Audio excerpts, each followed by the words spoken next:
Welcome into another edition of the Creighton Basketball Newsletter. I'm Jon Nyatawa, reporter with the World-Herald. I thought today I'd just sort of do a reset of sorts in a crazy offseason for the Jays that still isn't over yet. I'm recording this on a Monday in May, which is usually a quieter time in the college basketball world, but not this year, not for Creighton. So I thought I'd just sort of, hey, here's a few storylines to watch over the next couple weeks or so as the Jays progress through this offseason. Like I said, it's been a busy one already. Written a ton about the players who've left the program. 5 starters are now gone for the Jays, and 4 of them left because they were turning pro. Or they decided to turn pro, and Christian Bishop transferred to Texas. We knew that there was going to be some sort of roster reshuffling that was going to happen after this last season.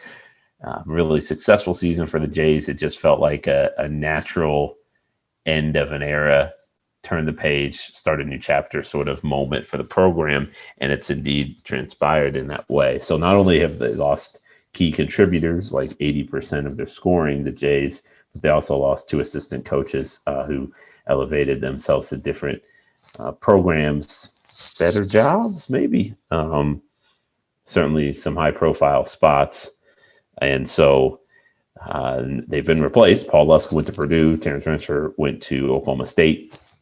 Greg McDermott hired Ryan Miller out of TCU and Jalen Courtney-Williams from McNeese State.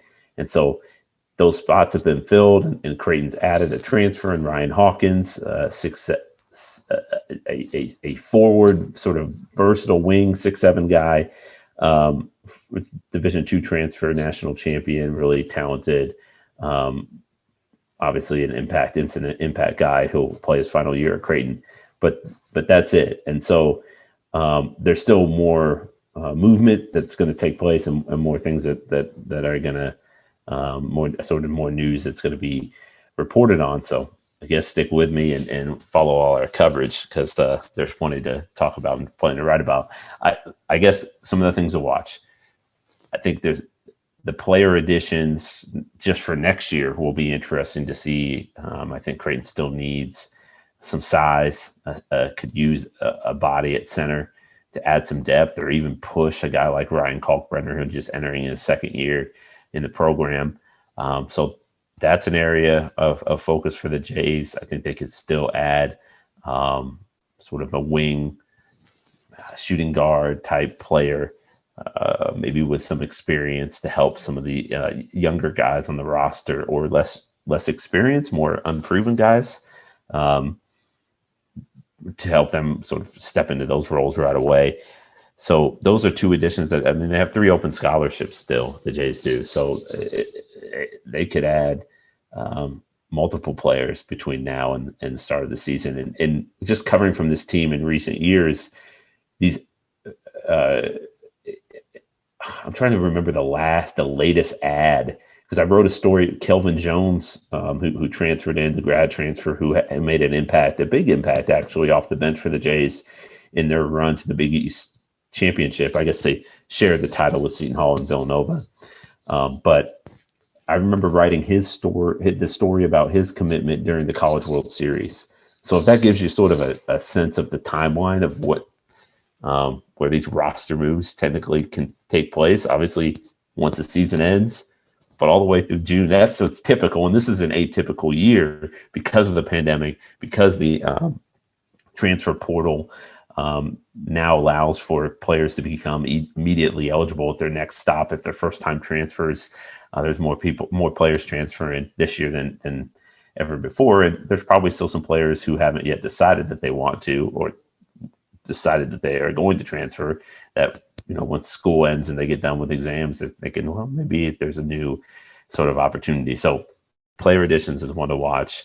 I think that there could be more movement on the staff, just in terms of how Creighton's going to fit it all together. And we're talking from the maybe some of the lesser known, big, smaller level, quote unquote, names, guys that don't necessarily get all the headlines, to perhaps an assistant coach. There's rumors this week that Illinois has Alan Huss as a target for one of its vacant assistant coaching jobs. And So we'll see sort of how that transpires over the coming days and weeks. So how the staff shakes out. And I'm intrigued too about the schedule. This is about the time when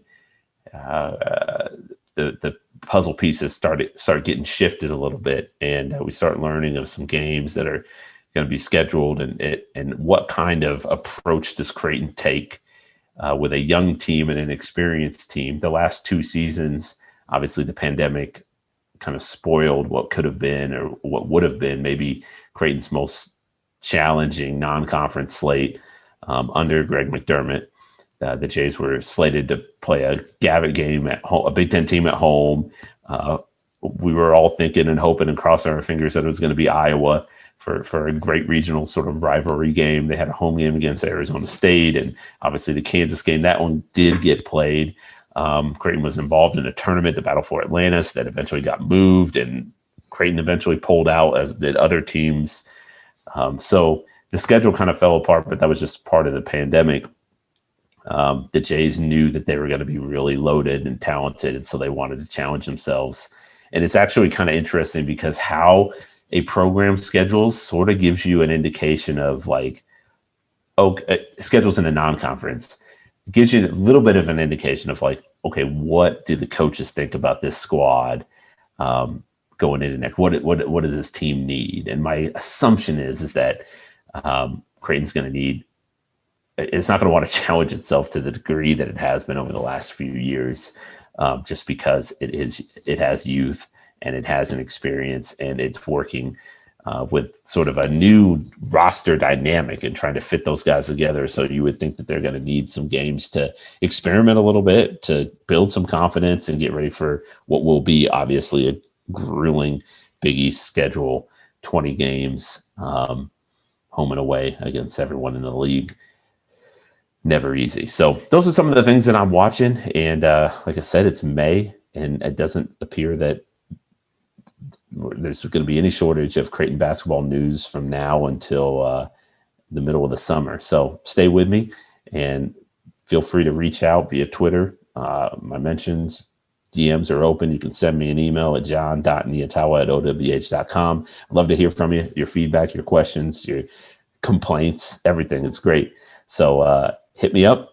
And if you haven't yet subscribed to the newsletter, the written version, I'm just putting together one here today about some of the NBA impact, or some of the NBA guys that are making an impact right now. Kyrie Thomas, Doug McDermott's having maybe his best year as a pro.